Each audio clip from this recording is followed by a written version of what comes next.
Hi everyone, Nathan Stein at Pegasus Robotics. Now today's a great day to go out and do some spraying. It's a warm day and the early weeds are coming here in this pasture here behind me. It's a great time to go spray. The crops aren't quite up yet, so we can go ahead and put some early herbicides down to clean this pasture up. But before we go ahead and make an application on a pasture, especially in these either smaller fields or areas where there's a lot of trees and obstacles in the field, it's a very good practice to go ahead and map that field and to make sure you do a good job so that you don't have any sort of accidents with your drone, misapplications, or you're spraying in areas where you don't really want the product to go.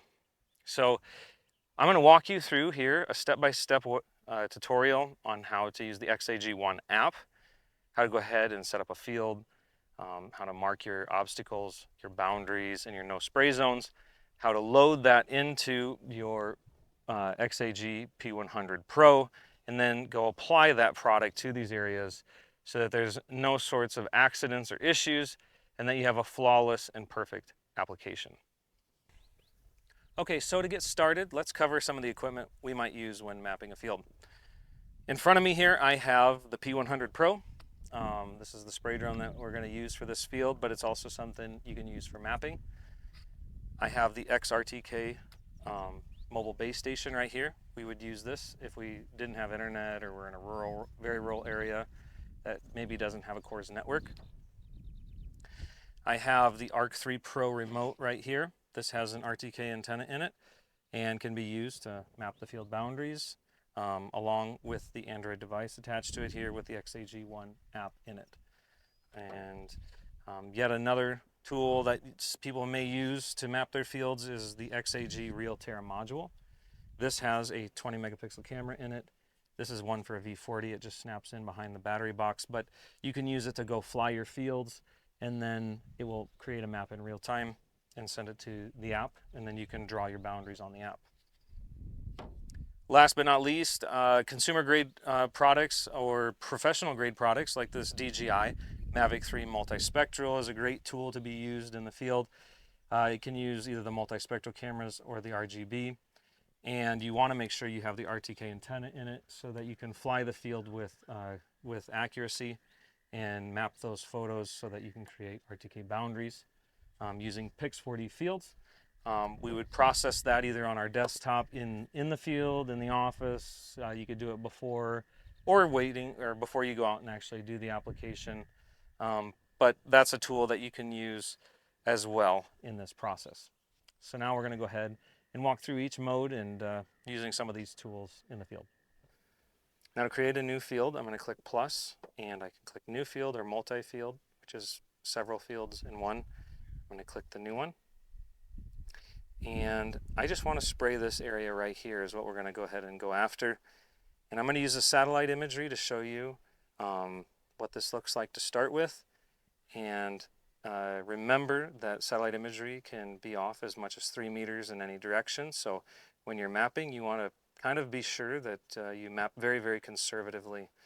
And this means that you're not going to probably apply product in every corner. And that's going to have to be something you're going to be okay with if you're going to do this method. Otherwise, I would suggest using the RTK method and also using an actual map when you do it. This could be out of date. This satellite image is probably 2 years, 3 years old.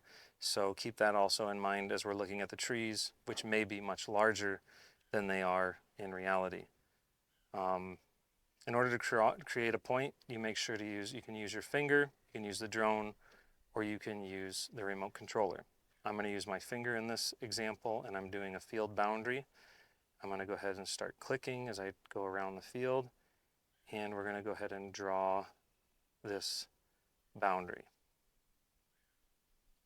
I'm going to be very conservative, keeping it away from the trees or any small trees that I observe while I'm actually mapping, because I don't want to hit trees that have grown larger. There might be a group of trees in there, and I can use an obstacle to go around those. I'll show you how. We're going to map up to this fence line, let's say, and if I make a mistake, I can either click on that point and move it over using this, I can drag it using my finger by clicking and holding, or I can undo and just keep drawing. So we're going to draw this right here. I'm going to say I don't like that one. It's hard to do with fat fingers. This is why it's nice to use a monitor when you do this type of stuff. And we can go ahead and, again, I'm going to be conservative. Those shadows are hard to tell. And then I'm going to come in here and fly this area right up to that fence line, and hopefully not too close. Around that corner. Oops. Drag that up.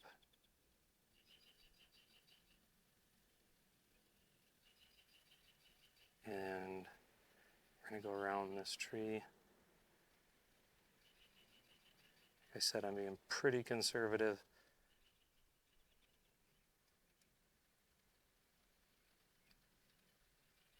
Click auto close to close, and there's your boundary. Now, if we want to put in a obstacle, we click this area in the obstacles, and we can outline obstacles. Now, up here on top of this hill is a pallet. Believe it or not, that's been there for more than 2 years, so this is still very accurate. I'm not going to go in that area.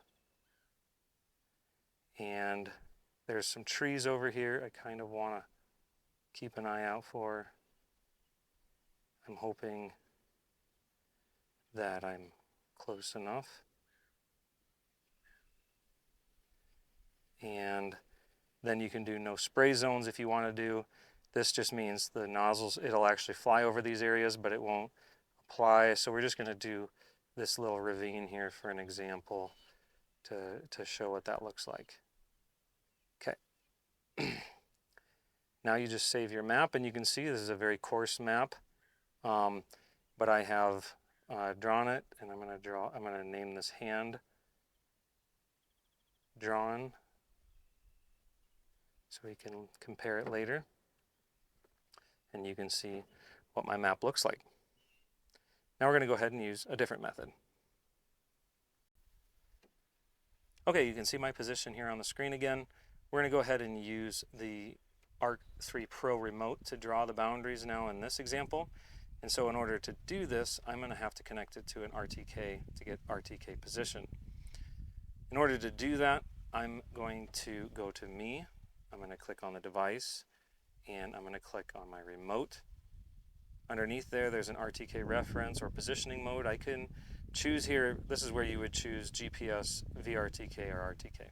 I'm going to choose RTK, and you can see that I've already gone through and selected cores, and I have my positioning there. Now, one thing that people need to know is that in order to do this and make it work, you also need to turn the remote on to mapping mode. That requires long press of the function button. You'll hear a couple beeps. This enables it to get its corrections now, and it will automatically give us our position of the remote. Now, in order to start, we're going to go ahead like we did before, and we're going to hit the plus button, the new field, and instead of using our finger to draw, we're going to use the remote to draw. It's going to give you a selection between what remotes are here and what you can do. We're going to go ahead and use the Arc 3 Pro. Click Use. It's going to give you a warning about holding it straight up and down and making sure that it has a clear view of the sky. This enables you so that you get an accurate position and you're not skewing your position when you're walking across the field. Now it's going to outline here that I am not in RTK active mode. I'm going to go ahead and move to an area where I can get better reception away from this tree. Okay, so in order to create a point, you're going to go ahead and use the L1 button right there to drop a point like this. So the nice thing about this mode is I can just go ahead and drop and click points all along this boundary. And depending if I'm using the RTK, VRTK, or GPS depends on how close I want to be to this boundary. Because I have RTK on this, I can actually get this pretty close because I'm within a few centimeters of the accuracy tolerances with RTK. If I'm using VRTK though, I may want to get about this far away from my target, about a half a meter or a meter or so. That gives me a little bit more room to work for the drone to be safe. And if I'm using GPS accuracy for this method, I may want to stand much further away from my target just to be sure to give myself enough buffer when I'm spraying.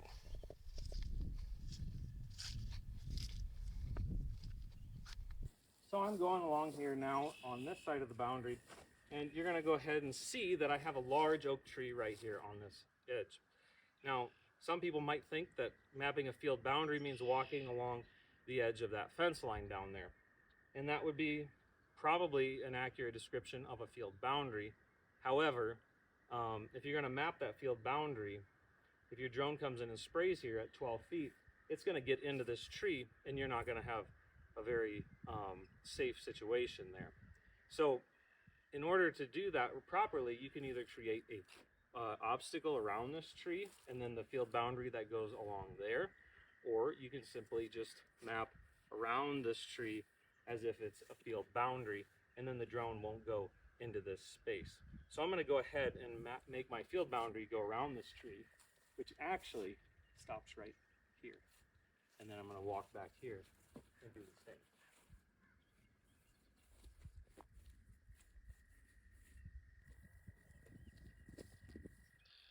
So here I have my electric fence and I have a little bit of an edge over here. Now this is just the boundary for cattle, and technically speaking you could fly over this with your spray drone if you set the height right. So it's up to you on whether or not you want to go ahead and go outside this area and spray those areas, or if you would rather just do that hand flying possibly later and manually spray those small patches. But I'm going to play it safe and go ahead and go along this fence line here, and then we can continue moving across the pasture.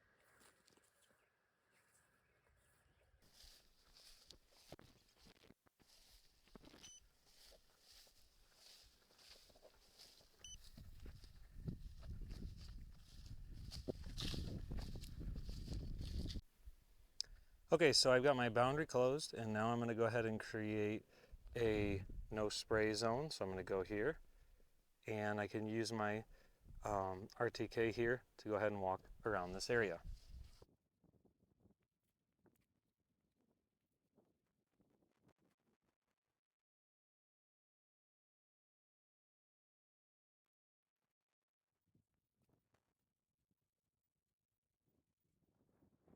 So obstacles are no fun here, so I'm going to go ahead, and as you can see I have a tree branch here. I'm going to go ahead and create an obstacle the same way I did before. Select obstacle, and then now I can go ahead and walk around it using my R3 Pro.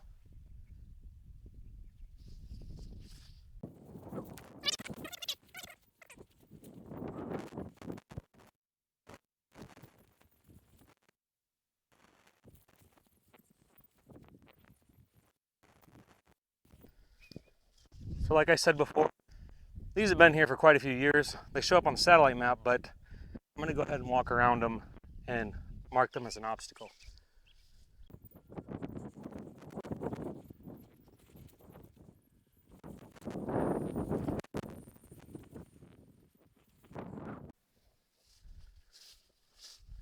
Okay, so this is one of those things you always forget in the back of the grove, and I chose to use it as an obstacle as well because maybe someday we're going to move it out. You could use the field boundary to come around here, but in this case I'm going to make an obstacle. So to do so, we're going to go ahead and create our obstacle as we would.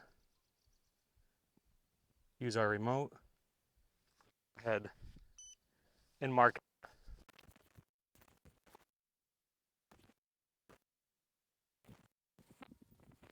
So in just the way that I used the GPS on my remote to go around the boundaries and draw the field, I can use the drone to do that too with this P100 Pro.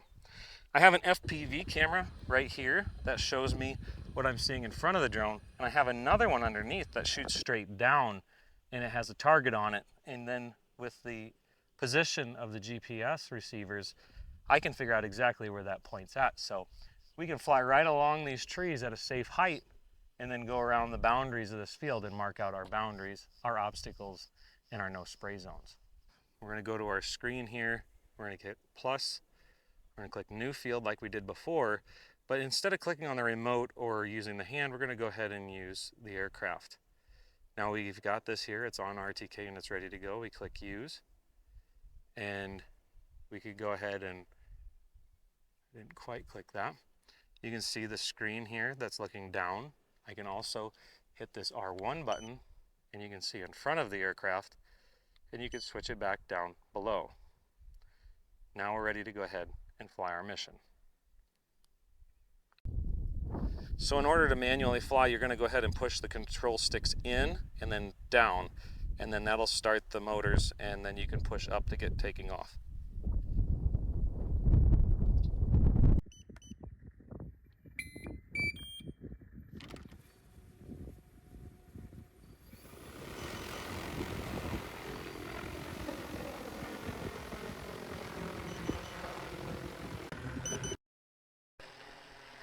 Okay, you can see now the aircraft is flying above me.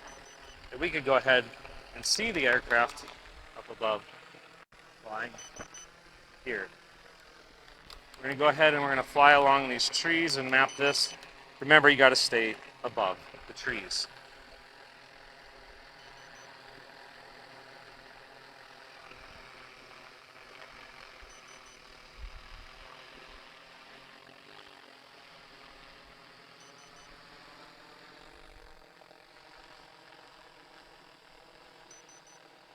We could map like we did before by just hitting the button. You can see the target on your screen.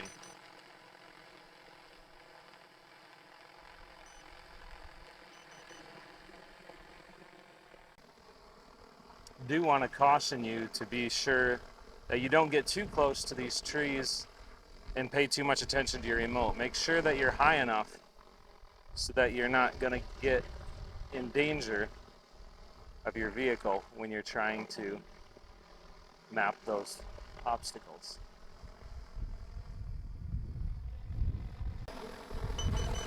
Do keep in mind that you may have to return home a few times to get new batteries and recharge batteries so that you can complete the boundary.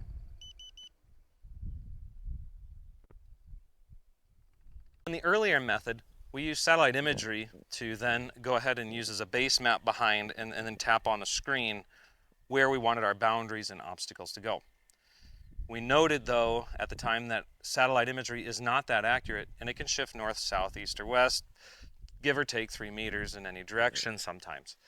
So the accuracy of that is not very good. Now, another method we can use is creating a map using the RealTerra module. This RealTerra module then can be used, and it just attaches to the bottom. We can unhook our P100 Pro right here by lifting those tabs, disconnecting our hoses in the back, and then set it on top of this base and latch it. This base then has the RealTerra module on it with a camera, 20 megapixel camera facing down. We can plug that into our aircraft, and then we're able to go ahead and automatically be able to fly this area, map it, and stitch it on that module. Now that module is going to go ahead and upload that data and put it into our XAG1 app in phone. We can use that as a base map, just like a satellite image in the background, and then we can use our finger to go ahead and then touch on the screen where we want our boundaries to go. Okay, now we're going to move the P100 Pro from the liquid base to the RealTerra module. To do so, we're just going to drop our latches here. We're going to disconnect our hoses underneath, okay? We're going to disconnect our electrical cable there.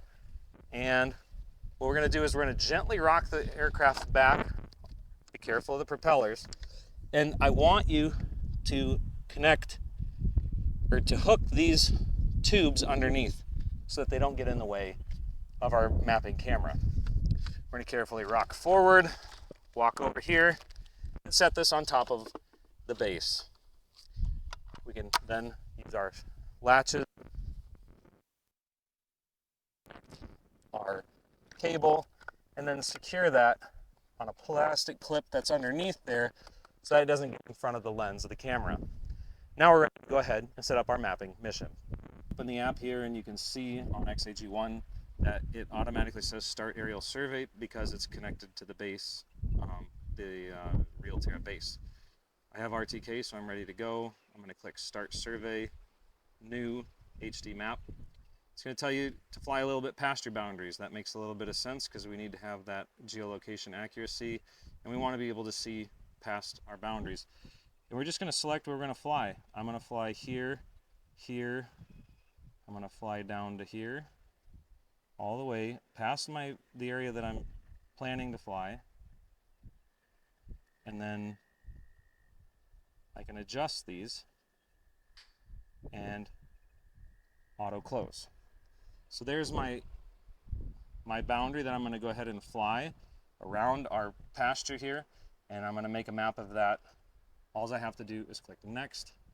It's going to ask you what the name of it is. You hit OK, and you're ready to go ahead and start mapping. It builds the route already, pre-programs everything, and all we have to do is click start.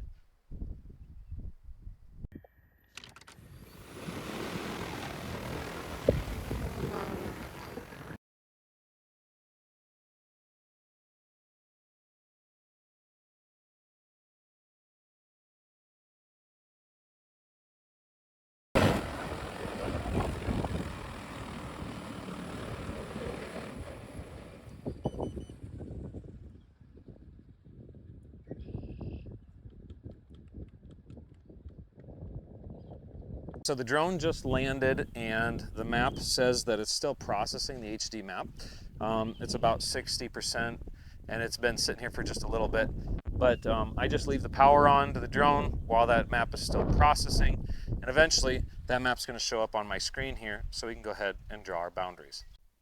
All right, so in here we can see our HD map. I can zoom in and see all the high details that I want. We can use this to inspect, but if we're going to make a new field boundary in here, we just have to click the new field, and it's going to load that map now in our field creation mode. Now we have our boundary selected here, so we're doing a field boundary, and I'm going to use the point and click methods.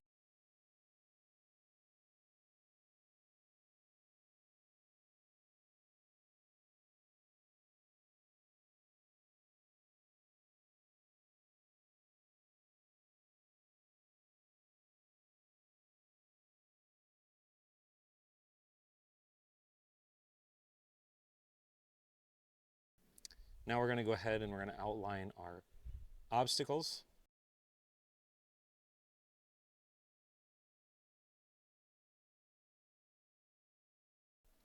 Now we want to do our no spray zone.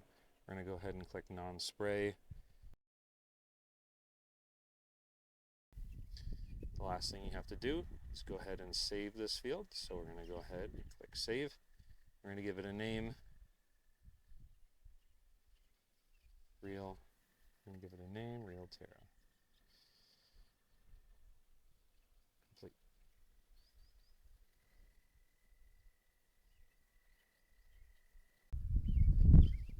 Okay, so now I'm going to go ahead and show you how to use a multispectral drone to fly this pasture behind me, make a map in Pix4D fields, create obstacles, boundaries, and no spray zones, and export those to XAG1.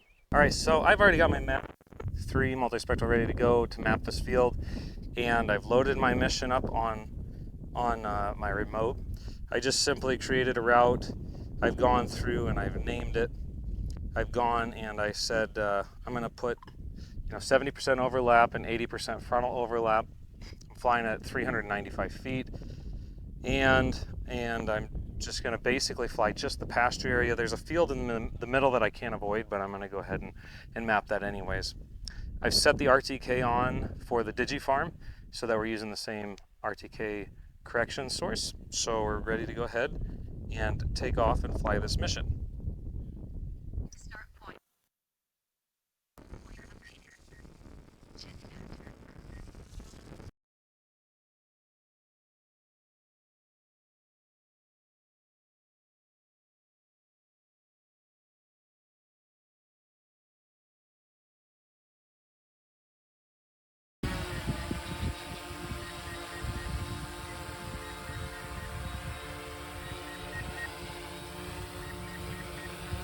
drone mission is done. We've got our map data here. We're going to go ahead and put this on Pix4D and process it.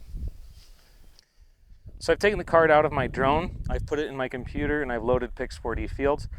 Now I've gone in here and I have selected the folder on the drive that contains that pasture map or all the pictures from there. And it's going to go ahead and load those photos, and it's asking me if I need fast or accurate processing. Now in the field, on a flat field, I would use fast processing. It's going to give me good 2D reconstruction and RTK accuracy. However, if I want to have even more accurate results, I use the accurate processing. That's going to give me good 3D data, like topography.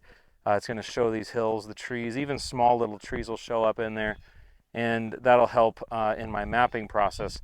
But that process does take a little bit longer to process and accurate, so you may just want to go home and take that and process that at your home computer.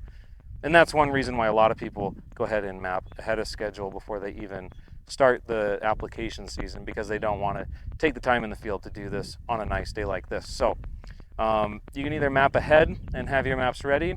You can go ahead and map when you're in the field and draw your boundaries, or depending on what level of precision you want, you can choose fast or accurate here when you're in the field.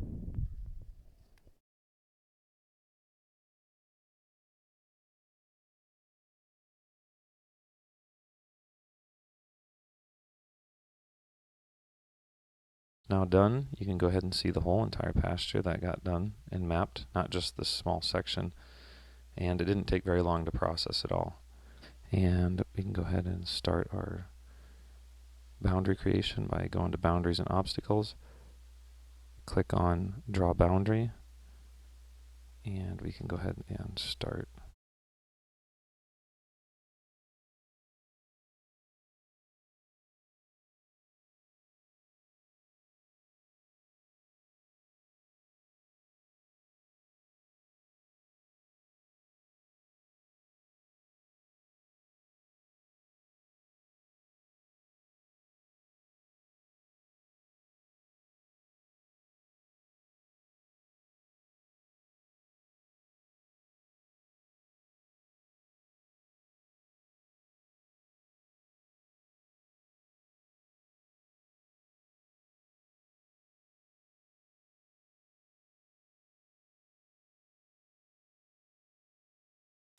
Okay, so that's the end of the boundary, so hit check to accept it and save. Now to create obstacles, we can go in here and click Obstacle.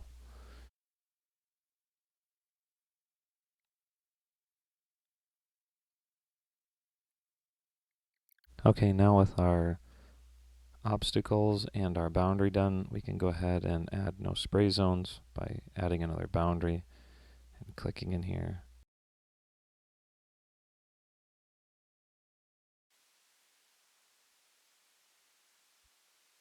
Alright, now with our no spray zones, our obstacles, and our boundary done, we can go ahead and work to make the export file. We're going to start an operation. We're going to create a targeted operation and continue. We're going to use the obstacle, or the boundary and no spray, as well as the obstacles, and we're going to hit continue.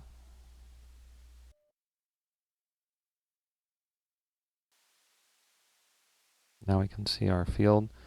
We can go ahead and manually draw the operations or use existing annotations as operations.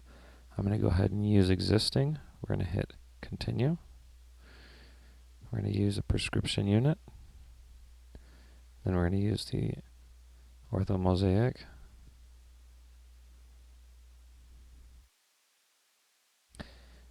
We can change the cell size. This doesn't matter so much right now because we're not doing any sort of targeted applications, but you can just set it to something and hit create. And we're going to do one rate across the whole field, so we're going to go ahead and just paint this, and then say we're going to put 2 gallons to the acre, or not 2, but we'll say 8 liters per acre. And we have our obstacles and our boundaries, and then everything's ready to go. We're going to hit export. we go to our operations, we make sure we have orthomosaic, or the name of the operation. We're going to drop down to XAG, and then we're going to export holes in boundary as obstacles or no spray areas. We're going to set it as no spray areas, and then we're going to click export. We're going to select where we want to put that, open up fms.xaggo.com. We're going to log in with our username and password, and then click login. Once we get here, we can go ahead and go to farmland. We're going to upload, and then we're going to select where we put the file at for pasture, or for this pasture spraying. Once imported, you can see that we have our red spots, which are our obstacles, and the yellow is our no spray, and our boundary as yellow. We're going to go ahead and import to XAG1 and click confirm.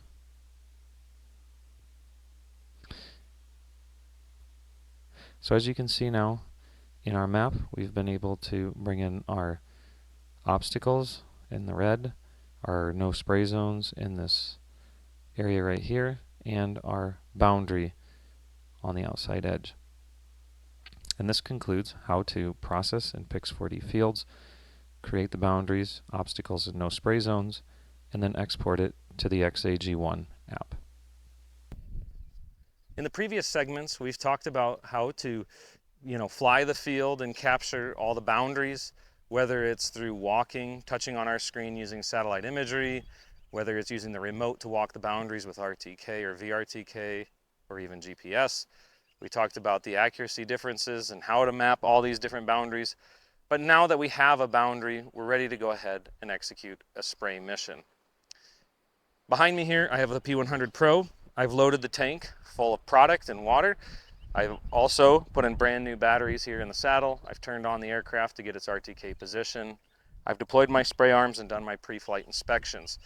So now all we have to do is go ahead and start the XAG1 app and start planning our mission. All right, so now it's time to go ahead and select which boundary we're going to use to plan this flight. Of course, we have a lot of different ones on here because we used a lot of different methods. I'm going to go and use the one that I trust the most right now, which is the one when we walked around the field. We've selected that, and now we could go ahead and hit confirm to select that field. And let's review what our flight plan looks like. Okay, so our flight plan has loaded, and we can review and see that we have no spray zones. We have obstacles that we're going around that we've put in here. There's that elevator that I was down there with. You can see how complicated this is to fly around and to avoid all these different spots. The drone is not going to go into places where it cannot get out, so we don't have to worry about those areas, and we can change these settings in our flight pattern, or our path. So I'm going to click on spray settings right now, and I'm going to go ahead and set this to 2 gallons to the acre, which is 7.57 or so in that area.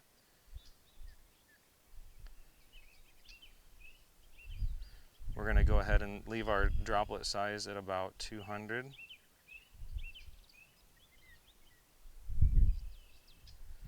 And we're going to go ahead and go back. We're going to set our route settings here.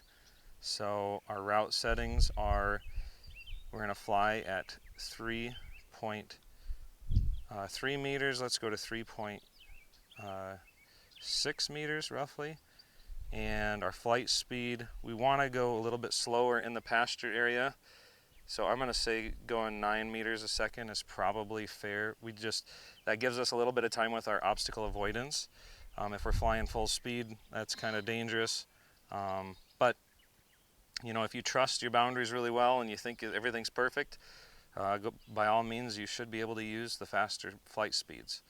But the vehicle will not be as responsive in those circumstances. So do use that with caution. We're going to go ahead, our flight spacing, our route spacing is going to be 8 meters. It's going to choose the most efficient way, so I'm going to go ahead and keep that. You can also set, this is an important setting here, is the boundary safety clearance. this is how close do you want to get to your boundary. And if you don't trust it very much, you can put this up pretty high. If you do trust it a lot, you can get it closer, but I would never set it at probably 0 or 1.5, which is the lowest you can go. So this is getting pretty close to those trees. I don't know if that's a really smart idea. You'll also see that you can get into these tighter spaces that you weren't able to before. We can even get back into this area back here. Again, I don't know if you really want to get super close to that boundary. I would rather stay at least 2.5 meters away from it. Remember, you're spraying probably about 4 meters wide, so you're going to be spraying over the top, so you're going to get some of this on the trees. You may want to get this just a little bit wider than that, so we'll probably set this realistically at 3 meters. I just want to show you what this looks like on my screen.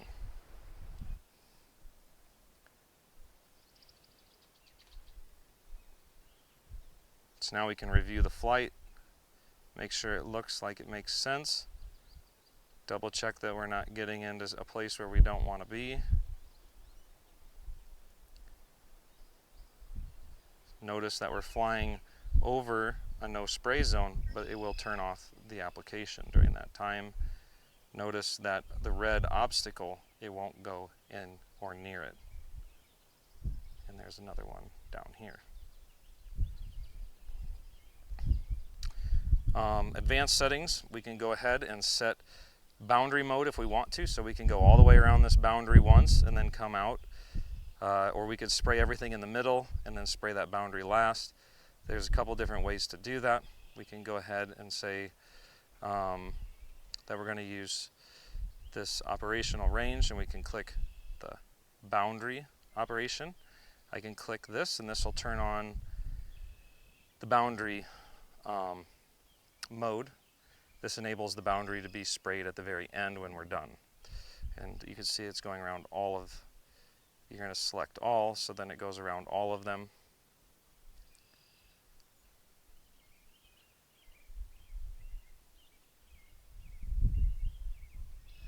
And when you zoom out, you're going to see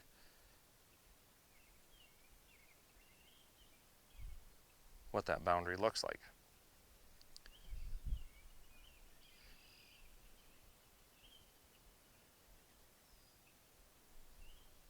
This makes for a nice clean edge, and it flies pretty seamlessly around the edge of the field like this. So that's a good way to go ahead and do this. And you can turn on or turn this off or just do the boundary itself depending on what modes you want to run. We won't cover all that right now, but in this case I'm just going to turn the boundary mode on.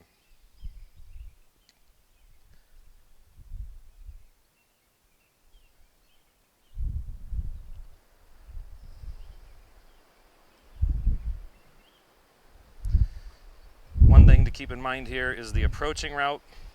Now, we are inside the boundary of this field, so there is really no approach route to get started. However, I'm going to go ahead and set our flight height at 10 meters to get in. If we were on the outside of the field and we were flying in, if you're flying over trees or fences, you'd want to set this higher. You'd also change your flight speed to something that's a little bit more cautious, like in the 7 meters per second range, and that's going to bring the vehicle back when you're done. Again, we are flying inside the boundary here. You can see our position is right here. So there, we are not actually going to be flying outside the boundary and in. So there is no real approaching route. It's just going to fly to the first part and start going. All right, that wraps it up for planning the flight. I've showed you how we can use existing boundaries that we've created using the RTK methods that I showed you in previous sections. We've created that boundary, the obstacles, and the no spray zones. We've selected flight height, flight width, spray rate, the distance from the obstacles for an extra measure of protection, and the distance from the boundary for that extra measure of protection. And now we're ready to go ahead and apply our product. So the only thing left to do is to hit start operation.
So in summary, there are a lot of ways that you can use the XAG1 app to create field boundaries, field obstacles, and no spray zones. From walking the field edge or driving it with a GPS on your remote, to flying it with a GPS on your spray drone, to just mapping the field itself with a Realterra module or consumer or commercial grade product and processing it on Pix4D fields. Whatever way you want, you can go ahead and use. Just bear in mind the tolerances and the accuracies of your GPS that you're using and the accuracies of the device that you're using when you're drawing it on the screen or mapping it and walking those boundaries. We want you to be successful in your projects, so please feel free to reach out to the Pegasus Robotics staff. You can reach us online or by phone, and we'd be glad to help you to make your project successful.